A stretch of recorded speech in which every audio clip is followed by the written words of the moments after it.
60,000 ድምጽ በአንድ ምሽት እውነት ወይም ቅዠት? የቲክቶክ አዋርድ ሜዳው ደምቋል። በፍጥጫ ውስጥ ያሉ ቲክቶከሮች ፍጥጫው ቀጥለዋል።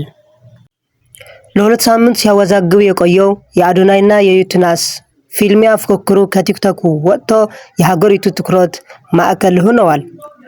ነገር ግን ሁሉም የተለወጠው ያቺ ምሽት ላይ ነው።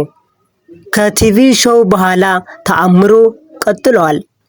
ተወዳዳሪዋ ዩቲናስ በሾው ላይ ያሳየችው ድንቅ አቀራረብ፣ ልባዊ ንግግርና ግልጽነት በሚሊዮኖች ልብ ውስጥ ገባ።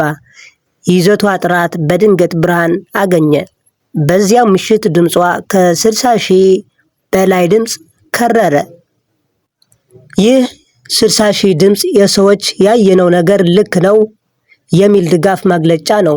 ሾው ላይ የታየው እውነቷ ማንነቷ አሸናፊነትን እያስከተለ ነው። ፉክክሩ አሁን በከፍተኛ ደረጃ ተቀይረዋል።